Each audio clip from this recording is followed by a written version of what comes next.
ਪਰ ਜਾਵਾਂਗੇ। ਤੁਸੀਂ ਵੀ ਤਾਂ ਕਾਫੀ ਸਮਾਂ ਜਿਹੜਾ ਹੈ ਉਹ ਮੋਦੀ ਜੀ ਨਾਲ ਬਿਤਾਇਆ ਆ ਤੇ ਤੁਸੀਂ ਉਹਨਾਂ ਨੂੰ ਮੈਨੂੰ ਲੱਗਦਾ ਜ਼ਿਆਦਾ ਚੰਗੀ ਤਰ੍ਹਾਂ ਜਾਣਦੇ ਹੋ ਤੇ ਇਸ ਵੇਲੇ ਜਦੋਂ ਸਰਕਾਰ ਦੇ ਵਿੱਚ ਮੋਦੀ ਜੀ ਆ ਚੁੱਕੇ ਨੇ ਤੁਹਾਨੂੰ ਨਹੀਂ ਲੱਗਦਾ ਕਿ ਇੱਕ ਸਮਾਂ ਸੀ ਜਦੋਂ ਤੁਸੀਂ ਉਹਨਾਂ ਦੇ ਨਾਲ ਰਹੇ ਸੀ ਤੇ ਹੁਣ ਜਦੋਂ ਉਹ ਅਲੱਗ ਹੋ ਚੁੱਕੇ ਨੇ ਤੇ ਤੁਸੀਂ ਇਸ ਵੇਲੇ ਕਿਸਾਨੀ ਸੰਘਰਸ਼ ਦੇ ਨਾਲ ਹੋ ਤੇ ਉਹ ਕਿਸਾਨਾਂ ਦੇ ਵਿਰੋਧ ਦੇ ਵਿੱਚ ਨੇ।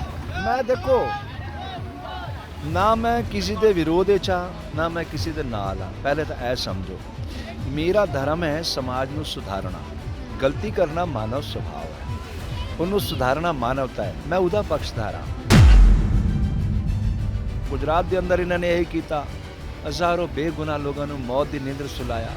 ਇਹ ਸੱਤਾ ਦੀ ਤਾਕਤ ਇਸ ਤਰ੍ਹਾਂ ਹੀ ਹੁੰਦੀ ਹੈ ਜੀ। ਕਾਂਗਰਸ ਵੀ ਇਹੀ ਕਰਦੀ ਸੀ। ਪਰ ਇਹ ਦੇਖੋ ਇਹ ਉਹਦੀ ਜ਼ੈਰੋਕਸ ਕਾਪੀ ਹੈ ਕਾਂਗਰਸ ਦੀ, ਇਹ ਮੂਲ ਕਾਪੀ ਨਹੀਂ ਹੈ। ਇਹਨਾਂ ਕੋਲ ਕੋਈ ਵਿਚਾਰਧਾਰਾ ਨਹੀਂ ਹੈ ਨਾ। ਉਸਨੂੰ ਕੋਈ ਡਰ ਨਹੀਂ, ਉਸਨੂੰ ਪਤਾ ਹੈ ਕਿ ਉਹਦੇ ਕੋਲ ਕੀ ਤਾਕਤ ਹੈ। ਉਹ ਤਾਕਤ 303 ਬੰਦਾ ਦੀ 303, ਹਾਲਾਂਕਿ ਉਹ ਬੰਦੂਕ ਦਾ ਸਿਸਟਮ ਤੋਂ ਬਾਹਰ ਹੋ ਚੁੱਕੀ ਹੈ 303, ਲੇਕਿਨ ਉਸ ਕੋਲ ਬਹੁਮਤ ਹੈਗਾ ਔਰ ਉਸਨੂੰ ਉਹਦਾ ਅਹੰਕਾਰ ਜਿਹੜਾ ਚੜ ਕੇ ਬੋਲ ਰਿਹਾ। ਅੱਜ ਅਸੀਂ ਗਾਜ਼ੀਪੁਰ ਬਾਰਡਰ ਤੇ ਮੌਜੂਦ ਹਾਂ ਤੇ ਇਸ ਕਿਸਾਨ ਸੰਘਰਸ਼ ਨੂੰ ਚੱਲਦਿਆਂ ਹੋਇਆ ਅੱਜ 74ਵਾਂ ਦਿਨ ਹੋ ਚੁੱਕਿਆ ਹੈ ਤੇ ਇਹ ਅੰਦੋਲਨ ਜਿਵੇਂ ਸ਼ੁਰੂ ਹੋਇਆ ਸੀ, ਜਿਸ ਜੋਸ਼ ਦੇ ਨਾਲ ਸ਼ੁਰੂ ਹੋਇਆ ਸੀ ਉਸੇ ਹੀ ਜੋਸ਼ ਦੇ ਨਾਲ ਹਜੇ ਤੱਕ ਵੀ ਬਣਿਆ ਹੋਇਆ ਹੈ। ਲੋਕ ਇੱਥੇ ਬੈਠੇ ਹੋਏ ਨੇ ਤੇ ਮੇਰੇ ਨਾਲ ਇਸ ਵੇਲੇ ਮੌਜੂਦ ਨੇ ਸਵਾਮੀ ਹਰਸ਼ਾਨੰਦ ਜੀ, ਜਿਹੜੇ ਕਿ ਸ਼ੁਰੂਆਤ ਤੋਂ ਲੈ ਕੇ ਹਜੇ ਤੱਕ ਇਸ ਅੰਦੋਲਨ ਦੇ ਵਿੱਚ ਆਪਣਾ ਯੋਗਦਾਨ ਪਾ ਰਹੇ ਨੇ। ਸਤਿ ਸ਼੍ਰੀ ਅਕਾਲ ਜੀ। ਸਤਿ ਸ਼੍ਰੀ ਅਕਾਲ ਜੀ। ਵਾਹਿਗੁਰੂ ਜੀ ਦਾ ਖਾਲਸਾ, ਵਾਹਿਗੁਰੂ ਜੀ ਦੀ ਫਤਿਹ। ਤੁਸੀਂ ਪੂਰਾ ਪੰਜਾਬੀ ਰੰਗ ਅਪਣਾ ਲਿਆ। ਦੇਖੋ ਇਹ ਜੋਸ਼ ਜਿਹੜਾ ਹੈ ਤੁਸੀਂ ਕਹਿ ਰਹੇ ਹੋ, ਇਹਦੇ ਅੰਦਰ ਹੋਸ਼ ਦੀ ਬਹੁਤ ਜ਼ਰੂਰਤ ਹੈ। ਔਰ ਜਿਹੜੇ ਸ਼ਸਤਰ ਹਨ, ਹਰ ਯੁੱਗ ਦੇ ਸ਼ਸਤਰ ਅਲੱਗ-ਅਲੱਗ ਹੁੰਦੇ ਨੇ। ਇੱਕ ਜ਼ਮਾਨਾ ਸੀ ਬੈਲਗਾੜੀ ਦਾ, ਉਸ ਟਾਈਮ ਤੇ ਲੋਕ ਉਪਵਾਸ ਕਰਦੇ ਸੀ, ਸ਼ਾਂਤ ਰਸ ਹੋ ਕੇ ਬੈਠਦੇ ਸੀ ਤਾਂ ਬੜਾ ਪ੍ਰਭਾਵ ਹੁੰਦਾ ਸੀ। ਹੁਣ ਚੀਜ਼ਾਂ ਬਦਲ ਗਈਆਂ। ਮੈਂ ਹਰ ਦਿਨ ਇਸ ਕਰਕੇ ਆ ਰਿਹਾ ਔਰ ਕਿਸਾਨਾਂ ਨੂੰ ਮੇਰਾ ਸਮਰਥਨ ਇਸ ਕਰਕੇ ਹੈ ਕਿ ਮੈਂ ਉਹਦੇ ਪਿੱਛੋਂ ਸੱਚੇ ਲੋਕਤੰਤਰ ਦੀ ਸਥਾਪਨਾ ਨੂੰ ਦੇਖਣਾ ਚਾਹੁੰਦਾ। ਦੇਖੋ ਇਹ ਦੇਸ਼ ਜਿਹੜਾ ਹੈ 1947 ਦੇ ਅੰਦਰ ਅਸੀਂ ਕਹਿੰਦੇ ਹਾਂ ਆਜ਼ਾਦ ਹੋ ਗਿਆ। ਅਸੀਂ ਕਹਿੰਦੇ ਹਾਂ ਐਕਚੁਅਲ ਆਜ਼ਾਦੀ ਆਈ ਨਹੀਂ। ਉਹ ਜਿਹੜੀ ਕੁਰਸੀਆਂ ਸੀ ਨਾ ਜਿਸ 'ਤੇ ਅੰਗਰੇਜ਼ ਬੈਠਦੇ ਸੀ, ਉਹ ਆਪਣੇ ਉੱਤੇ ਵਾਇਰਸ ਛੋੜ ਕੇ ਚਲੇ ਗਏ। ਉਸ ਵਾਇਰਸ ਨੂੰ ਜਦ ਤੱਕ ਅਸੀਂ ਡਿਮੋਲਿਸ਼ ਨਹੀਂ ਕਰਾਂਗੇ ਸਾਡਾ ਦੇਸ਼ ਲੋਕਤਾਂਤਰਿਕ ਦੇਸ਼ ਬਣ ਹੀ ਨਹੀਂ ਸਕਦਾ। ਅਸੀਂ ਭਾਰਤੀ ਸੰਵਿਧਾਨ ਨੂੰ ਅੱਜ ਤੱਕ ਪੜ੍ਹਿਆ ਹੀ ਨਹੀਂ ਕਿ ਉਹ ਸਾਨੂੰ ਕੀ ਸੰਦੇਸ਼ ਦੇ ਰਿਹਾ ਹੈ। ਜਨਤਾ ਕਾ, ਜਨਤਾ ਸੇ, ਜਨਤਾ ਕੇ ਲਈ। ਦੇਖੋ ਐਨੇ ਸਾਡੇ ਕਿਸਾਨ ਖੁੱਲੀ ਸੜਕ ਤੇ ਇੰਨੀ ਠੰਡ ਦੇ ਵਿੱਚ ਬੈਠੇ, ਉਹਨਾਂ ਨੇ ਕੋਈ ਚਿੰਤਾ ਕੀਤੀ? ਸਾਡੇ ਰਿਪਰੈਜ਼ੈਂਟੇਟਿਵ ਨੇ ਕਹਿੰਦੇ ਨੇ ਸਾਡੇ ਜਨ ਪ੍ਰਤੀਨਿਧੀ ਨੇ। ਇਹ ਤੁਹਾਨੂੰ ਲੱਗਦਾ ਕਿ ਉਹ ਸਾਡੇ ਜਨ ਪ੍ਰਤੀਨਿਧੀ ਹਨ? ਉਹ ਸਾਨੂੰ ਸਿਰਫ ਯੂਜ਼ ਕਰਦੇ ਨੇ, ਯੂਜ਼ ਐਂਡ ਥਰੋ। ਉਹ ਸਾਨੂੰ ਭੇਡ ਬੱਕਰੀਆਂ ਸਮਝ ਰਹੇ ਨੇ। ਕਿਉਂ ਸਮਝ ਰਹੇ ਨੇ? ਕਿ ਅਸੀਂ ਅਵੇਅਰ ਨਾ ਹੈ। ਸਾਨੂੰ ਨਹੀਂ ਪਤਾ ਕਿ ਜਨਤੰਤਰ ਦੇ ਅਸਲੀ ਮਾਲਿਕ ਅਸੀਂ ਆਏ। ਸਾਡੇ ਵੋਟ ਨਾਲ ਹੀ ਉਹ ਸ਼ਕਤੀ ਉਹਨਾਂ ਨੂੰ ਮਿਲਦੀ ਹੈ। ਅਸੀਂ ਵੋਟ ਦੀ ਕੀਮਤ ਨਹੀਂ ਕਰਦੇ। ਨਾਲ ਅਸੀਂ ਉਹੀ ਜ਼ਮਾਨੇ ਦੇ ਟੋਟਕੇ ਲੈ ਕੇ ਚੱਲ ਰਹੇ ਹਾਂ। ਦੇਖੋ ਅਸੀਂ ਟਰੈਕਟਰ ਟਰਾਲੀਆਂ ਦਾ ਅੰਦੋਲਨ ਕੀਤਾ, ਚੱਕਾ ਜਾਮ ਕੀਤਾ। ਹੁਣ ਮੈਂ ਤੁਹਾਡੇ ਦਰਸ਼ਕਾਂ ਨੂੰ ਇਹ ਕਹਿਣਾ ਚਾਹੁੰਦਾ, ਦੇਖੋ ਅਗਰ ਚੜ੍ਹਦੀ ਕਲਾ ਕਰਨੀ ਹੈ ਤਾਂ ਤੁਸੀਂ ਇੱਕ ਚੀਜ਼ ਨੂੰ ਸਮਝੋ। ਅੱਜ ਦੇ ਜ਼ਮਾਨੇ ਦੇ ਹਿਸਾਬ ਨਾਲ ਚੱਲੋਗੇ ਤਾਂ ਤੁਸੀਂ ਜਿੱਤੋਗੇ ਔਰ ਤੁਸੀਂ ਪੁਰਾਣੇ ਜ਼ਮਾਨੇ ਦੇ ਸ਼ਸਤਰਾਂ ਨੂੰ ਇਸਤੇਮਾਲ ਕਰੋਗੇ ਤੁਸੀਂ ਹਾਰ ਜਾਓਗੇ। ਲਿਖ ਲਓ, ਤੁਸੀਂ ਕੁਝ ਨਹੀਂ ਕਰ ਸਕਦੇ ਤੁਸੀਂ। ਕਿਉਂਕਿ ਮੇਰਾ ਅਨੁਭਵ ਕਹਿੰਦਾ ਹੈ, ਮੈਂ ਵੇਖਿਆ ਆਪਣੀ ਅੱਖੀਆਂ ਨਾਲ, ਜੰਤਰ ਮੰਤਰ 4 ਸਾਲ ਸੈਨਿਕ ਬੈਠੇ, 1 ਰੈਂਕ 1 ਪੈਨਸ਼ਨ 4 ਸਾਲ। ਇਹ ਤਾਂ ਦਿੱਲੀ ਤੁਹਾਨੂੰ ਘੁਸਣ ਹੀ ਨਹੀਂ ਦੇ ਰਹੇ ਨਾ, ਬਾਹਰ ਰੋਕ ਦਿੱਤਾ ਹੈ। ਉਹ ਤਾਂ ਜੰਤਰ ਮੰਤਰ ਬੈਠੇ 4 ਸਾਲ, ਫਿਰ ਕਿਉਂ ਚਲੇ ਗਏ? ਉਹ ਤਾਂ ਬਹੁਤ ਹੀ ਡਿਸਿਪਲਿਨ ਸੀ। ਉਹ ਤਾਂ ਟ੍ਰੇਨਿੰਗ ਦੇ ਬਲ ਤੇ ਸੈਨਿਕ ਬਣਦੇ ਨੇ। ਸਾਰੇ ਦੇਸ਼ ਦੇ ਸੈਨਿਕਾਂ ਨੇ ਉੱਤੇ ਇਕੱਠੇ ਹੋ ਕੇ ਅੰਦੋਲਨ ਕੀਤਾ, ਫਿਰ ਵੀ ਚਲੇ ਗਏ। ਕਿਉਂ ਚਲੇ ਗਏ? ਕਿਉਂਕਿ ਇਹ ਪ੍ਰਾਈਵੇਟ ਕੰਪਨੀ ਕੋਲ ਬੜਾ ਤਜਰਬਾ ਹੈ ਅੰਦੋਲਨ ਨੂੰ ਦਬਾਉਣ ਦਾ। ਹਰ ਅੰਦੋਲਨ ਨੂੰ ਇਹਨਾਂ ਨੇ ਦਬਾਇਆ ਪਿਛਲੇ 6.5 ਸਾਲਾਂ 'ਚ। ਤਾਂ ਹੁਣ ਸਾਨੂੰ ਸ਼ਸਤਰ ਬਦਲਨੇ ਪੈਣਗੇ। ਇਹ ਪਹਿਲਾ ਸ਼ਸਤਰ ਤਾਂ ਇਹ ਮੋਬਾਈਲ ਹੈਗਾ। ਦੂਜਾ ਸ਼ਸਤਰ ਅਸੀਂ ਜਾਪਾਨ ਕੋਲ ਸਿੱਖਣਾ ਚਾਹੀਦਾ। 1945 ਸਮੇਂ ਦੇ ਪਈਆਂ ਨੂੰ ਲੈ ਕੇ ਚੱਲਦਾ। ਉੱਥੇ ਹਿਰੋਸ਼ੀਮਾ ਨਾਗਾਸਾਕੀ ਤੇ ਬੰਬ ਪਏ ਸੀ, ਸਾਰਾ ਖਤਮ ਹੋ ਗਿਆ ਸੀ। ਉਹਨਾਂ ਨੇ ਕੋਈ ਜਿੰਦਾਬਾਦ ਮੁਰਦਾਬਾਦ ਨਾ ਕੀਤਾ, ਆਤਮ ਚਿੰਤਨ ਕੀਤਾ ਗਲਤੀ ਕਿੱਥੇ ਹੋ ਰਹੀ ਹੈ, ਉਹਨੂੰ ਸੁਧਾਰਿਆ। 19 ਸਾਲ ਬਾਅਦ ਬੁਲੇਟ ਟ੍ਰੇਨ ਆ ਗਈ। 64 ਤੋਂ ਹੁਣ ਲੈ ਕੇ ਮਤਲਬ 36 ਔਰ 21 57 ਸਾਲ, ਨੋ ਡਿਲੇ ਨੋ ਐਕਸੀਡੈਂਟ। ਇਹ ਹੁੰਦੀ ਹੈ ਟ੍ਰੇਨਿੰਗ ਦੀ ਤਾਕਤ। ਮੈਂ ਕਿਸਾਨਾਂ ਨੂੰ ਇੱਕ ਟ੍ਰੇਨਿੰਗ ਦੀ ਮੈਂ ਨਿਵੇਦਨ ਕਰਨ ਚਾਹੁੰਦਾ। ਦੇਖੋ ਉਹ ਕਿੱਲ ਲਾ ਰਹੇ ਨਾ, ਤੁਸੀਂ ਫੁੱਲਾਂ ਦੀ ਖੇਤੀ ਕਰੋ। ਦੇਖੋ ਸਾਡੇ ਯੋਗ ਦੇ ਅੰਦਰ ਆਉਂਦਾ, ਦੁੱਖ को खुशी से, निराशा को आशा से आप नियंत्रित करना सीखो। ਉਹ ਸਾਨੂੰ ਦੁੱਖ ਦੇ ਰਹੇ ਨੇ, ਅਸੀਂ ਖੁਸ਼ੀਆਂ ਵੰਡੋ। ਦੇਖੋ ਸਾਡੇ ਕੋਲ ਅਹਿੰਸਾ ਦਾ ਸ਼ਸਤਰ ਹੈ, ਅਸੀਂ ਹੋਰ ਕਿਸੇ ਸ਼ਸਤਰ ਦਾ ਇਸਤੇਮਾਲ ਕਰਾਂਗੇ ਸਾਡਾ ਖੇਲ ਖਤਮ ਹੋ ਜਾਏਗਾ। ਕਿਉਂਕਿ ਇਹ ਜਿਹੜੀ ਸੱਤਾ ਹੈ ਸਾਡੀ ਸੰਵਿਧਾਨ ਦੇ ਹਿਸਾਬ ਨਾਲ ਉਹ ਸਾਰੀ ਕਾਰਜਪਾਲਿਕਾ ਦੇ ਅੰਦਰ ਛੁਪੀ ਹੋਈ ਹੈ, ਔਰ ਕਾਰਜਪਾਲਿਕਾ ਦਾ ਸਾਰਾ ਤੋਂ ਵੱਡਾ ਪਾਵਰ ਜਿਹੜਾ ਸੈਂਟਰ ਹੈ ਉਹ ਪੀਐਮਓ ਆਫਿਸ ਹੈ, ਪ੍ਰਧਾਨ ਮੰਤਰੀ ਕਾਰਿਆਲਾ। ਉਹ ਜ਼ਮਾਨਾ ਸੀ ਜਦ ਇਹ ਬਣਿਆ ਸੀ ਸੰਵਿਧਾਨ 299 ਮਹਾਪੁਰਸ਼ਾਂ ਨੇ ਬਣਾਇਆ ਸੀ ਤਾਂ ਸਾਰੀ ਸ਼ਕਤੀ ਉੱਤੇ ਕੇਂਦਰਿਤ ਕੀਤੀ ਸੀ ਕਿ ਭਾਈ ਉਸ ਜ਼ਮਾਨੇ ਦਾ ਬੰਦਾ ਝੂਠ ਬੋਲਣੇ 100 ਵਾਰ ਸੋਚਦਾ ਸੀ, ਨਾ ਜੀ ਨਾ ਮੈਂ ਬਾਲ ਬੱਚੇਦਾਰ ਆਦਮੀ ਹਾਂ, ਝੂਠ ਨਾ ਬੁਲਵਾਓ ਮੈਨੂੰ। ਡਰ ਸੀ ਬੱਚੇ ਝੂਠ ਬੋਲਣ 'ਚ। ਹੁਣ ਸਾਡਾ ਪੰਜ ਪ੍ਰਧਾਨ ਫਰਾਟੇਦਾਰ ਝੂਠ ਬੋਲ ਰਿਹਾ, ਨਵੇਂ ਕੱਪੜੇ ਪਾ ਕੇ ਔਰ ਐਕਟਿੰਗ ਕਰਦਾ ਹੈ। ਤਾਂ ਹੁਣ ਉਸ ਐਕਟਿੰਗ ਨੂੰ ਅਸੀਂ ਰੀਅਲ ਲਾਈਫ ਨਾਲ ਕਮਜ਼ੋਰ ਕਰਨਾ ਹੈ ਤਾਂ ਸਾਨੂੰ ਆਪਣੇ ਸੱਚ ਨੂੰ ਵਧਾਉਣਾ ਪਏਗਾ, ਸੱਤ ਨੂੰ ਵਧਾਉਣਾ ਪਏਗਾ, ਧਰਮ ਨੂੰ ਵਧਾਉਣਾ ਪਏਗਾ। ਇਹ ਮੈਂ ਕਿਉਂ ਕਹਿ ਰਿਹਾ, ਇਹ ਸਮਝੋ ਤੁਸੀਂ, ਇਹ ਮੇਰੀ ਜ਼ਿੰਦਗੀ ਦਾ ਅਨੁਭਵ ਦੱਸ ਰਿਹਾ ਤੁਹਾਨੂੰ। ਧਰਮ ਔਰ ਅਧਰਮ ਦੇ ਵਿੱਚ ਜਦ ਵੀ ਯੁੱਧ ਹੋਏਗਾ ਧਰਮ ਜੀਤੇਗਾ, ਲੇਕਿਨ ਝੂਠ ਅਗਰ ਛੋਟੇ ਔਰ ਵੱਡੇ ਝੂਠ ਯੁੱਧ ਹੋਏਗਾ ਤਾਂ ਵੱਡਾ ਝੂਠ ਜਿੱਤੇਗਾ। ਇਹ ਵੱਡੇ ਝੂਠੇ ਨੇ, ਅਗਰ ਅਸੀਂ ਝੂਠ ਦਾ ਸਹਾਰਾ ਲਵਾਂਗੇ ਤਾਂ ਸਾਡਾ ਪਰਾਜੈ ਨਿਸ਼ਚਿਤ ਹੈ, ਹਾਰ ਜਾਵਾਂਗੇ। ਤੁਸੀਂ ਵੀ ਤਾਂ ਕਾਫੀ ਸਮਾਂ ਜਿਹੜਾ ਹੈ ਉਹ ਮੋਦੀ ਜੀ ਨਾਲ ਬਿਤਾਇਆ ਆ ਤੇ ਤੁਸੀਂ ਉਹਨਾਂ ਨੂੰ ਮੈਨੂੰ ਲੱਗਦਾ ਜ਼ਿਆਦਾ ਚੰਗੀ ਤਰ੍ਹਾਂ ਜਾਣਦੇ ਹੋ, ਤੇ ਇਸ ਵੇਲੇ ਜਦੋਂ ਸਰਕਾਰ ਦੇ ਵਿੱਚ ਮੋਦੀ ਜੀ ਆ ਚੁੱਕੇ ਨੇ, ਤੁਹਾਨੂੰ ਨਹੀਂ ਲੱਗਦਾ ਕਿ ਇੱਕ ਸਮਾਂ ਸੀ ਜਦੋਂ ਤੁਸੀਂ ਉਹਨਾਂ ਦੇ ਨਾਲ ਰਹੇ ਸੀ ਤੇ ਹੁਣ ਜਦੋਂ ਉਹ ਅਲੱਗ ਹੋ ਚੁੱਕੇ ਨੇ ਤੇ ਤੁਸੀਂ ਇਸ ਵੇਲੇ ਕਿਸਾਨੀ ਸੰਘਰਸ਼ ਦੇ ਨਾਲ ਹੋ ਤੇ ਉਹ ਕਿਸਾਨਾਂ ਦੇ ਵਿਰੋਧ ਦੇ ਵਿੱਚ ਨੇ? ਮੈਂ ਦੇਖੋ ਨਾ ਮੈਂ ਕਿਸੇ ਦੇ ਵਿਰੋਧ ਵਿੱਚ ਹਾਂ ਨਾ ਮੈਂ ਕਿਸੇ ਦੇ ਨਾਲ ਹਾਂ। ਪਹਿਲੇ ਤਾਂ ਇਹ ਸਮਝੋ ਮੇਰਾ ਧਰਮ ਹੈ ਸਮਾਜ ਨੂੰ ਸੁਧਾਰਨਾ, ਗਲਤੀ ਕਰਨਾ ਮਾਨਵ ਸੁਭਾਅ ਹੈ, ਉਹਨੂੰ ਸੁਧਾਰਨਾ ਮਾਨਵਤਾ ਹੈ। ਮੈਂ ਉਹਦਾ ਪੱਖਧਾਰ ਹਾਂ, ਹੈ ਨਾ। ਔਰ ਅਸੀਂ ਵਾਲ ਗਲਤੀਆਂ ਦੁਹਰਾਉਂਦੇ ਹਾਂ ਤਾਂ ਅਸੀਂ ਪਸ਼ੂਤਾ ਦੀ ਸ਼੍ਰੇਣੀ ਚਾਹੁੰਦੇ ਹਾਂ, ਠੀਕ ਹੈ। ਇਹ ਦੇਖੋ ਕੋਈ ਵੀ ਮਾਨਵ ਹੋਵੇ, ਅੰਮ੍ਰਿਤ ਵਿਸ਼ ਦੋਨੋਂ ਉਹਦੇ ਅੰਦਰ ਛੁਪੇ ਹੋਏ, ਉਹ ਉਹਨਾਂ ਦੀ ਜਿਹੜੀ ਮਨ ਸਥਿਤੀ ਹੈ ਇਸ ਸਮੇਂ ਉਹ ਅਧੋਗਤੀ ਵਾਲੀ ਹੈ। ਇਹ ਮੈਂ ਤੁਹਾਨੂੰ ਪ੍ਰਮਾਣ ਵਾਲ ਦੇ ਰਿਹਾ। ਗੁਜਰਾਤ ਦੇ ਅੰਦਰ ਇਹਨਾਂ ਨੇ ਇਹ ਕੀਤਾ, ਹਜ਼ਾਰੋਂ ਬੇਗੁਨਾਹ ਲੋਕਾਂ ਨੂੰ ਮੌਤ ਦੀ ਨੀਂਦਰ ਸੁਲਾਇਆ। ਇਹ ਸੱਤਾ ਦੀ ਤਾਕਤ ਇਸ ਤਰ੍ਹਾਂ ਹੀ ਹੁੰਦੀ ਹੈ ਜੀ, ਕਾਂਗਰਸ ਵੀ ਇਹੀ ਕਰਦੀ ਸੀ।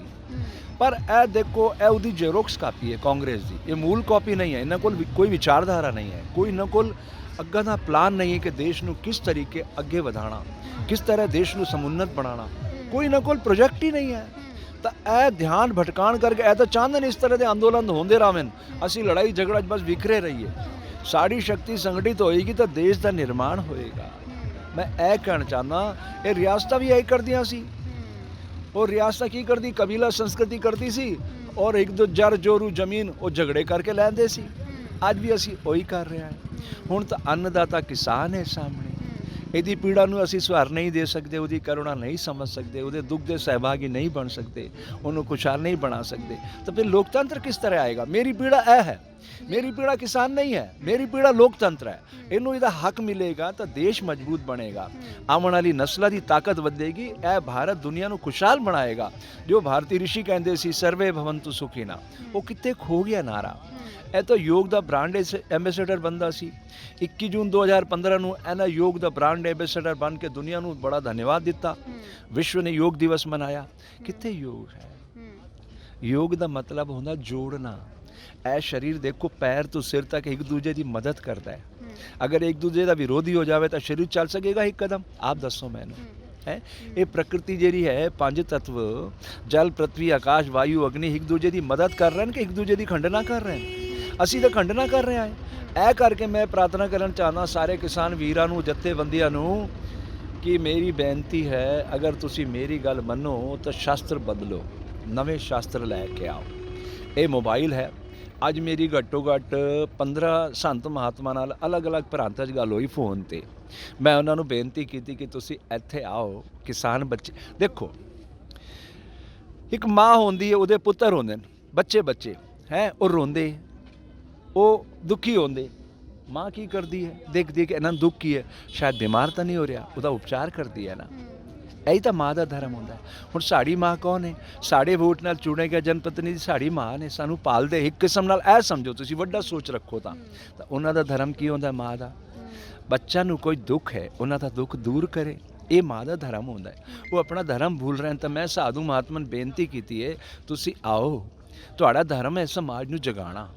ਇਹ ਕਿਸਾਨ ਵੀ ਸਾਡੇ ਨੇ, ਸਰਕਾਰ ਵੀ ਸਾਡੇ ਚੁਣੇ ਹੋਏ ਬੰਦੇ ਉਹ ਵੀ ਸਾਡੇ ਨੇ। ਉਹ ਅਧੋਗਤੀ ਹੋ ਰਹੇ ਨੇ ਤਾਂ ਉਹਨਾਂ ਨੂੰ ਉਰਦਗਾਮੀ ਕਰੀਏ, ਉਹਨਾਂ ਦੇ ਅੰਦਰ ਨੈਤਿਕ ਜ਼ਿੰਮੇਵਾਰੀ ਨੂੰ ਅਸੀਂ ਜਗਾਈਏ, ਉਹ ਸਮਝਣਗੇ ਇਸ ਦੁੱਖ ਨੂੰ, ਹੈ ਨਾ। ਦੇਖੋ ਉਹਨਾਂ ਨੂੰ ਜਿਹੜੇ ਸਮਝਾਉਣ ਵਾਲੇ ਨੇ, ਜਿਹੜੇ ਬੈਠੇ ਨੇ ਉੱਤੇ IAS IPS, ਉਹ ਕੀ ਕਰਦੇ ਨੇ, ਉਹ ਦੇਖਦੇ ਨੇ ਇਹਨਾਂ ਦਾ ਮੂਡ ਕੀ ਹੈ, ਉਸ ਹਿਸਾਬ ਨਾਲ ਗੱਲ ਕਰਦੇ ਨੇ, ਕਿਉਂਕਿ ਉਹਨਾਂ ਨੂੰ ਨੌਕਰੀਆਂ ਕਰਨੀਆਂ, ਆਪਣੇ ਘਰ ਚਲਾਉਣੇ, ਸਮਝ ਰਹੇ ਹੋ ਨਾ। ਉਹ ਸੱਚੀ ਗੱਲ ਨਹੀਂ ਕਰ ਸਕਦੇ। ਉਹਨਾਂ ਦੇ ਸਾਹਮਣੇ ਕੋਈ ਸੱਚੇ ਬੰਦੇ ਸਾਧੂ ਬੈਠਣਗੇ ਔਰ ਦਿਖਾਣਗੇ ਕਿ ਕਿਤਨਾ ਦਰਦ ਛੁਪਿਆ ਹੋਇਆ ਇਸ ਕਹਾਣੀ ਦੇ ਪਿੱਛੋਂ, ਫਿਰ ਸਾਰੇ ਉਸ ਚੀਜ਼ ਨੂੰ ਸਮਝਣਗੇ ਔਰ ਫਿਰ ਰਸਤਾ ਨਿਕਾਲਣਗੇ। ਰਸਤਾ ਇਹੀ ਹੈਗਾ, ਹੋਰ ਕੋਈ ਰਸਤਾ ਨਹੀਂ ਹੈ। ਪਰ ਕੀ ਲੱਗਦਾ ਹੈ ਕਿ ਮੋਦੀ ਜੀ ਅੱਜ ਤਕਰੀਬਨ 2-2.5 ਮਹੀਨੇ ਹੋ ਚੁੱਕੇ ਨੇ ਕਿਸਾਨਾਂ ਨੂੰ ਇੱਥੇ ਇਸ ਅੰਦੋਲਨ ਦੇ ਵਿੱਚ ਬੈਠੇ ਹੋਏ, ਤੇ ਸਿਰਫ ਇੱਕ ਵਾਰ ਬੋਲੇ ਨੇ ਕਿ ਅਸੀਂ ਕਿਸਾਨਾਂ ਦੇ ਨਾਲ ਗੱਲਬਾਤ ਕਰਨ ਨੂੰ ਤਿਆਰ ਹਾਂ, ਪਰ ਇੰਨੇ ਟਾਈਮ ਤੋਂ ਚੁੱਪੀ ਬੱਟੀ ਹੋਈ ਸੀ, ਤੇ ਹੁਣ ਜਦੋਂ ਬੋਲੇ ਵੀ ਨੇ ਤੇ ਉਹ ਵੀ ਕੋਈ ਖਾਸ ਜਿਹੜੀ ਗੱਲਬਾਤ ਉਹਨਾਂ ਨੇ ਰੱਖੀ ਨਹੀਂ ਹੈ। ਤੇ ਕੀ ਲੱਗਦਾ ਹੈ ਕਿ ਕਿਉਂਕਿ ਤੁਸੀਂ ਉਹਨਾਂ ਦੇ ਨਾਲ ਕਾਫੀ ਸਮਾਂ ਬਿਤਾਇਆ ਹੈ, ਤੇ ਸ਼ੁਰੂ ਤੋਂ ਮੋਦੀ ਜੀ ਐਵੇਂ ਦੇ ਸੀ ਕਿ ਹੁਣ ਇੱਥੇ ਆ ਕੇ ਸਰਕਾਰ ਦੇ ਵਿੱਚ ਆ ਕੇ ਹੀ ਇਦਾਂ ਦੇ ਹੋਏ ਨੇ? ਨਹੀਂ, ਉਹਨਾਂ ਨੂੰ ਕਾਂਗਰਸੀਆਂ ਨੇ ਇਸ ਤਰੀਕੇ ਦਾ ਬਣਾਇਆ। ਜਦ ਇਮਰਜੈਂਸੀ ਲੱਗੀ ਨਾ 5 ਜੂਨ 75 ਨੂੰ, ਬੜਾ ਤਕਲੀਫ ਦਿੱਤੀ ਇਹਨਾਂ ਨੇ। ਉਹ ਵਿਚਾਰਾ ਮਜਬੂਰੀ ਨਾਲ ਨਕਲੀ ਸਰਦਾਰ ਬਣ ਗਿਆ। ਲੇਕਿਨ ਅਗਰ ਉਸ ਟਾਈਮ ਉਹ ਸਰਦਾਰ ਦੇ ਇਲਮ ਨੂੰ 1% ਵੀ ਆਪਣੇ ਅੰਦਰ ਉਤਾਰ ਲੈਂਦਾ, ਇਹ ਦ੍ਰਿਸ਼ ਨਾ ਉਭਰਦਾ। ਕਿਉਂਕਿ ਦੇਖੋ, ਇਹ ਜਦ ਦੇਸ਼ ਦਾ ਆਜ਼ਾਦੀ ਦਾ ਅੰਦੋਲਨ ਚੱਲਿਆ, ਉਸੇ 90% ਬਲੀਦਾਨ ਐਸੇ ਪੰਜਾਬ ਦੀ ਧਰਤੀ ਤੋਂ ਆਇਆ। ਪੰਜਾਬ ਕੋਈ ਹਿੰਦੂ ਮੁਸਲਿਮ ਸਿੱਖ ਈਸਾਈ ਨਹੀਂ ਹੁੰਦਾ। ਉੱਥੇ ਪੰਜ ਆਬ, ਮਤਲਬ ਉਹ 5 ਜਿਹੜੀ ਨਦੀਆਂ ਨੇ, झेलम चिनाव सतलज व्यास रावी, ਉਹਦੇ इर्द गिर्द ਰਹਿਣ ਵਾਲੇ ਬੰਦੇ ਉਹ ਸਾਰੇ ਪੰਜਾਬੀ ਕਹਿਲਾਉਂਦੇ। ठीक है, ये पहले हरियाणा पंजाब सारा हिक सी, है ना। फिर रहता चलो विकास करके फिर उन्हें छोटे छोटे बनाए गए भाई राज्य जे रहे तरक्की करें, इस करके तो इन्हों का जो शौर्य पराक्रम वीरता साहस नाल सेवा है। मैं ये कहना चाहता हाँ कि अगर तुसी इनू चढ़दी कला करना चाहते हो तो यह जो नैरेटिव चल रहा है ना, मतलब साड़ी नाग कंपनी की तरफों, मैं उन्होंने कंपनी कहना, सरकार नहीं कहता। तुसी सरकार कह सकते हो, मैं उसनू कहना कि ये सरकार नहीं है, ये प्राइवेट कंपनी है, नरेंद्र अमित गौतम अडानी कंपनी। ठीक है, ये कंपनी जरा नैरेटिव चला रही कि ये तो हरियाणा पंजाब का अंदोलन है। इस नैरेटिव नू तुसी अगर तोड़ दोगे तुसी जित जाओगे।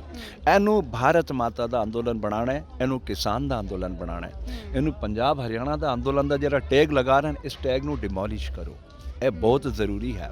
ਇਸ ਕਰਕੇ ਮੈਂ ਸਾਰੇ ਸਾਧੂ ਮਹਾਤਮਾ ਨੂੰ ਦੇਸ਼ ਦੇ ਅਲੱਗ-ਅਲੱਗ ਪ੍ਰਾਂਤਾਂ 'ਚ ਬੇਨਤੀ ਕੀਤੀ ਹੈ। ਉਹਨਾਂ ਨੇ ਕਿਹਾ ਤੁਸੀਂ ਬਸੰਤ ਪੰਚਮੀ ਤੋਂ ਬਾਅਦ ਕੋਈ ਵੀ ਤਾਰੀਖ ਮੁਕਰਰ ਕਰੋ, ਅਸੀਂ ਕੋਸ਼ਿਸ਼ ਕਰਦੇ ਹਾਂ ਆਉਣ ਦੀ। ਤਾਂ ਮੈਂ ਜਥੇਬੰਦੀਆਂ ਨਾਲ ਵੀ ਗੱਲ ਕਰਾਂਗਾ ਕਿ ਬਈ ਦੇਖੋ ਇੱਕ ਦਿਨ ਤੁਸੀਂ ਸਾਡੇ ਸਾਧੂ ਸੰਤਾਂ ਦਾ ਮੁਕਰਰ ਕਰੋ, ਅਸੀਂ ਸਾਰੇ ਜਿਤਨੇ ਸਪਿਰਿਚੁਅਲ ਲੀਡਰ ਨੇ ਹਿੰਦੁਸਤਾਨ ਦੇ, ਚੰਗੇ ਵਿਚਾਰਕ ਨਾਲ ਸੱਤੇ ਦੇ ਪਥਿਕ ਵੀ ਨੇ।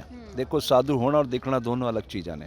जेरे अंदर दे साधु हैं सच्ची गल कहण वाले, मैं कोशिश कर रहा उन्होंने सारा इकट्ठा करके एक प्लेटफॉर्म ते बैठाइए, उन्होंने दे विचार कोशिश करके सेतु का काम करें और इस समस्या का हल निकालन। ये कहना चाहना मैं। हर वारी तोमर जी नूं अगे कीता जांदा है ना, ते की लगदा है तुहानूं कि क्यों नहीं मोदी जी क्यों खुद अगे नहीं आ रहे हैगे? सिर्फ अगे अपने बंदियां नूं भेज के किसानां नाल गल करन दे लई कहा जा रहा है, पर वो आप अगे नहीं आ रहे। डर है किसी चीज़ का उन्हां नूं? ना ना, उसनूं कोई डर नहीं। उसनूं पता है कि उहदे कोल की ताकत है। वो ताकत 303 बंदा दी है, 303। हालांकि वो बंदूक तो सिस्टम चों बाहर हो चुकी है 303, लेकिन उस कोल बहुमत हैगा और उसनूं उहदा अहंकार है, जरा चढ़ के बोल रहा है। अगर एक कल्पना करो तुसी, अगर उन्हां कोलों 545 मतलब 273 बंदे बहुमत चाहिए, अगर उन्होंने को 270 बंदे होंगे, 33 बंदे माइनस हो जाते। ये अकाली दल शिव सेना इन्हों के पैर पाउंदे वो इस टाइम ते कि सानू बचा लो। तो ये सारी ताकत किन्हां दी है? उन्हां दी, जनप्रतिनिधियों की। यह देश की जनता नू समझना पएगा कि साढ़े वोट की शक्ति की है। अगर 270 MP सिर्फ उनके होते, सच कहता हूँ मैं आपको, वो सारी सरकार घुटनों के बल आके इन किसानों के पैर धो धो के पीते कि साहब आप हमें जीवन रक्षा दो, सरकार गिर जाती। बात यह है कि उनके पास पूरा बहुमत है और ये बहुमत की सरकार है, उसने निर्णय लिया, रिजेक्ट भी वही करेगी। हाँ, हमारे पास शांति का हथियार है, लेकिन इस हथियार को हमें नए युग के हिसाब से बदल के खड़ा करना पड़ेगा। पर शांतमई तरीके दे नाल तक कदों दे किसान बैठे हुए सी, ते ओही शांतमई रहण दा उन्हां नूं जिहड़ा खामियाजा है वो भुगतना पिया आ 26 ते 28 तरीक नूं जदों दिल्ली पुलिस वल्लों RSS दे बंदियां वल्लों हमला कीता गया किसानां दे उत्ते। ए देखो, ਇਹ ਜਿਵੇਂ ਹੁਣ ਸੋਸ਼ਲ ਮੀਡੀਆ ਹੈ, ਲੇਕਿਨ ਤੁਹਾਡਾ ਜਿਹੜਾ ਪਕਸ਼ ਦਿਖਦਾ ਹੈ ਕਿਸਾਨਾਂ ਦੇ ਹਮਦਰਦੀ ਦਾ ਪਕਸ਼ ਦਿਖਦਾ ਹੈ, ਲੇਕਿਨ ਤੁਹਾਡਾ ਧਰਮ ਕੀ ਹੈ ਮੈਂ ਯਾਦ ਦਿਲਾਉਣਾ ਚਾਹੁੰਦਾ ਤੁਹਾਨੂੰ, ਤੁਸੀਂ ਕੈਮਰੇ ਦੀ ਅੱਖ ਹੋ, ਤੁਸੀਂ ਉਹ ਪ੍ਰਸ਼ਨ ਕਰੋ ਐ ਸਾਨੂੰ ਉੱਤਰ ਦੇਣ ਦਿਓ। ਤੁਸੀਂ ਕਿਸੇ ਦੇ ਨਾਲ ਇਨਵੋਲਵ ਹੋ ਕੇ ਕਰਦੇ ਐ ਤਾਂ ਨੈਰੇਟਿਵ ਉਹ ਮੀਡੀਆ ਚਲਾ ਰਿਹਾ, ਉਹ ਉਹਨਾਂ ਦੇ ਨਾਲ ਮਿਲਿਆ ਹੋਇਆ, ਤੁਸੀਂ ਲੱਗਦਾ ਕਿਸਾਨਾਂ ਨਾਲ ਮਿਲੇ ਹੋਏ, ਤੁਸੀਂ ਤਟਸਥ ਦ੍ਰਿਸ਼ਟਾ ਬਣ ਕੇ काम करो, ਤੁਹਾਡੀ रेखा बहुत बड़ी हो जाएगी। देखिए, दो चीज़ें आपको समझना चाहिए। सरकार का भोपू ये नेशनल मीडिया होता है, हर युग में रहेगा, क्योंकि प्राणवायु उसको सरकार देती है, विज्ञापन के जरिए वो जिंदा रहते हैं, है ना। मैं अभी कुर्सी पे बैठा हूँ, कुर्सी आप खींच दो मैं नीचे गिर पड़ूंगा ना, बात ये है। तो प्राणवायु उसकी सरकार होती, कोई भी सरकार हो, किसी भी राजनीतिक दल की हो, जितना भी मीडिया उनके पक्ष में बात करेगा वो जो चाहते हैं, लेकिन ये थोड़े एडवांस हैं। इन्होंने क्या बहुत दुख झेले हुए हैं, कांग्रेस के शासन में बहुत झूठे झूठे कृत्य इनके ऊपर चढ़ाए गए थे, समझ रहे हैं आप बात को। तो ये पूरे घाट घाट के पानी पी के मजबूत हो गए, इनको लड़ना आ गया, इनको प्रशासनिक अधिकारियों को अपने पास बैठाना आ गया, इनको सारी सिस्टम की समझ आ गई कि समाज को कैसे दबाया जाता है, समझ रहे हैं आप। अब ये आंदोलन है, ये आंदोलन उनको पता है कि इस टेम्पो को इसी तरीके से लंबे समय तक, साल भर, 2 साल 3 साल बनाए रखना बहुत कठिन होता है, बहुत ही कठिन होता है। तो ऐसे में मैं इन किसान भाइयों से प्रार्थना करता हूँ कि आप लोग शांत होकर के और प्रकृति से प्रार्थना करिए, आप नए नए स्टाइल लाइए, जो हथियार समय के साथ बदल जाते हैं। मैंने अभी एग्जाम्पल फ्रेम किया जापान का, उन्होंने कोई जिंदाबाद मुर्दाबाद नहीं किया। हम अपने देश का निर्माण करेंगे, वो देश को अंतर्राष्ट्रीय सीमा में बदल रहे हैं, हम यहाँ प्यार के फूल गुलदस्ते बनाएंगे भारत को, अपने आप हमारी रेखा उनसे बड़ी होती जाएगी। वो गलत काम करेंगे, हम उनसे बहुत बड़ी सही काम करके दिखाएंगे, तो हम बड़े होते जाएंगे। मेरा ये कहना है, इस युग का सबसे पावरफुल यंत्र मोबाइल है। इस मोबाइल से अगर तीसरा ट्रोल किसान आंदोलन का पूरी दुनिया में आ जाए, पूरी दुनिया में हाहाकार मचा हुआ है भारत को लेकर के, अच्छे अच्छे सेलिब्रिटीज दुनिया के इस पर अपने ट्वीट कर रहे हैं, और ये क्या कह रहे हैं कि हमारा आंतरिक मामला है। कमाल की बात है। आप वहाँ जाके कह देते हो अब की बार ट्रम्प सरकार, तब तो भारी मामला नहीं होता। और ये किसानों के लिए बोल रहे हैं, जिस किसान से पूरी दुनिया जुड़ी हुई है। किसान के बिना, अन्नदाता के बिना जीवन कैसा है, कैसे संभव है बताओ आप। मैं अगर साधु बना हूँ तो मैं कोई हवा से तो जिंदा नहीं हूँ ना, मैं भी तो अन्न खा रहा हूँ ना। तो अन्न कौन दे रहा है मुझे कमा के? इस धरती से फसल तैयार करके तो मुझे किसान ही दे रहा है ना। ठीक है, मैं किसान से सीधा नहीं खरीद पा रहा हूँ, मैं व्यापारी से खरीद रहा हूँ, 50 रुपए किलो में गेहूँ खरीद रहा हूँ। किसान तो 20 रुपए में नहीं बेच पा रहा है ना, मेरा 30 रुपया अनावश्यक रूप से बीच में जा रहा है। मैं चाहता हूँ मेरे देश के किसान को मिले। क्या ऐसी व्यवस्था बना रहे हैं ये लोग? नहीं बना रहे हैं। ये उसी व्यक्ति के साथ खड़े हैं जो धन के बल पे इनको सत्ता में बैठाता है। आप समझिएगा, ये क्या आरोप लगा रहे हैं? ये खालिस्तानी है, आतंकवादी हैं, विदेशों से फंडिंग हो रही। क्यों कह रहे हैं ये? क्योंकि इस आंदोलन को कुचलने के और कोई हथियार उनके काम नहीं कर पा रहे हैं। बात समझिएगा। उन्होंने पुलिस को खड़ा किया, पैरामिलिट्री को लगाया, सबको जाना पड़ा ना। क्यों जाना पड़ा? अगर ये लड़ाई झगड़ा करते तो कितने घंटे लगते इनको हटाने में? मिनटों में ये हाथ साफ हो जाते, मिनटों में, घंटे भी नहीं लगते। लेकिन इन्होंने अहिंसा को शस्त्र बनाया, चुपचाप हाथ जोड़ के खड़े हो गए, तो उनका हथियार काम नहीं आया, फेल हो गया हथियार। इसी हथियार को बड़ा करना है, ये सोशल मीडिया का हथियार है, ठीक है। और साधु महात्माओं को, जैसे सभी धर्मों को, हिंदू, मुस्लिम, सिख, ईसाई, जैन, बौद्ध, जो भी हैं, सबके स्पिरिचुअल लीडर को इकट्ठा करते हैं। मेरी तो ये भावना है, उन पवित्र भावनाओं को आगे बढ़ाते हैं। दुनिया में जाएगा संदेश की ये क्या बात है। किसान इतनी पवित्रता से आंदोलन कर रहा है, उस आंदोलन को आप कैसे कुचल सकते हो? और जो जनतंत्र होता है उसमें सबसे बड़ी ताकत समाज की होती है, और समाज का बहुसंख्य वर्ग यहाँ सड़कों पे बैठा है, वो अपने हक की मांग कर रहा है कि मुझे मिनिमम सपोर्ट प्राइस दो।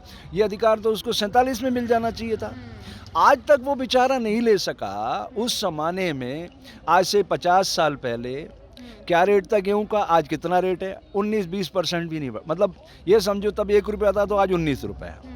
और तब उस ज़माने में जो तनख्वाह थी एक कर्मचारी की, वो 250-300 गुना बढ़ गई, कलेक्टर की तनख्वाह 500 गुना बढ़ गई। तो आप बताओ, किसान का जीवन समुन्नत नहीं होगा तो देश कैसे ताकतवर बनेगा? सोचने की बात ही है। तो इस दिशा में कौन सोचेगा? इस दिशा में सोचने के लिए हम सबको सोशल मीडिया का बेहतर इस्तेमाल करना है, कारण बताना है कि किसान आंदोलन क्यों कर रहा है, क्या वजह है, उसकी पीड़ा क्या है। आप देखिए, 4.5 लाख करोड़ उसका छूट गया बैंकों से, गौतम अडानी का 4.5 लाख करोड़ एक आदमी का छोड़ा है। एक आदमी का सरकार से उन्होंने माफ़ करवा दिया, गौतम अडानी का। मैं नहीं कह रहा हूँ, उनका राज्यसभा का डॉक्टर सुब्रमण्यम स्वामी ट्वीट करके कह रहा है। तो कितना बड़ा अनजस्टिस है। मैंने जो देखा साहब, वो देखा मैंने। गुजरात के अंदर किसान बेचारा गरीब बिना रजिस्ट्री के उसकी खाते चढ़ रही गौतम अडानी की ज़मीन, वो बेचना नहीं चाहता किसान, ज़बरदस्ती कलेक्टर चढ़वा रहे हैं उनसे, पटवारियों से। तो ये तो अन्याय है ना। मैं किसान की ज़मीन लेना चाहता हूँ, ये मुझे देना नहीं चाहते, मेरे खाते कैसे चढ़ जाएगी? इनको रजिस्ट्रार ऑफिस में जाके अपना फ़ोटो CCTV पे लगाना पड़ेगा, साइन लगाना पड़ेगी, पैसा दिखाना पड़ेगा, हाँ मैंने पैसा लिया है, तब जाके रजिस्ट्री होगी। वो तो बिना कुछ किए रजिस्ट्री होती जा रही है। तो ये डेमोक्रेसी थोड़ी है, ये तो लोकतंत्र की हत्या की जा रही है। मतलब ਸਾਡੇ ਲੋਕਾਂ ਨੂੰ ਜਾਗਰੂਕ ਹੋਣਾ ਪਵੇਗਾ। ਬਿਲਕੁਲ ਜੀ, ਬਹੁਤ ਬਹੁਤ ਧੰਨਵਾਦ ਜੀ। ਸੋ ਤੁਸੀਂ ਦੇਖਿਆ ਕਿ ਇਹ ਸੀ ਸਵਾਮੀ ਹਰਸ਼ਾਨੰਦ ਜੀ, ਜਿਹੜੇ ਕਿ ਸ਼ੁਰੂ ਤੋਂ ਲੈ ਕੇ ਹਜੇ ਤੱਕ ਇਸ ਅੰਦੋਲਨ ਦੇ ਵਿੱਚ ਬਣੇ ਹੋਏ ਨੇ ਤੇ ਇਹਨਾਂ ਨੇ ਵੀ ਇਹੀ ਗੱਲ ਕਹੀ ਹੈ ਕਿ ਜੇਕਰ ਕਿਸਾਨ ਨੇ ਆਪਣੀ ਇਹ ਲੜਾਈ ਜਿੱਤਣੀ ਹੈ ਤੇ ਸਭ ਤੋਂ ਵੱਡਾ ਹਥਿਆਰ ਜਿਹੜਾ ਆ ਉਹਨਾਂ ਦੇ ਕੋਲੋਂ ਸ਼ਾਂਤਮਈ ਤਰੀਕਾ ਹੀ ਹੈ ਤੇ ਸ਼ਾਂਤਮਈ ਤਰੀਕੇ ਦੇ ਨਾਲ ਇਸ ਜੰਗ ਨੂੰ ਜਿੱਤਿਆ ਜਾ ਸਕਦਾ ਹੈ। ਪੰਜਾਬੀ ਨੈਸ਼ਨਲ ਟੀਵੀ ਤੁਸੀਂ ਦੇਖ ਰਹੇ ਹੋ ਪੂਜਾ ਸੰਧੂ ਦੇ ਨਾਲ।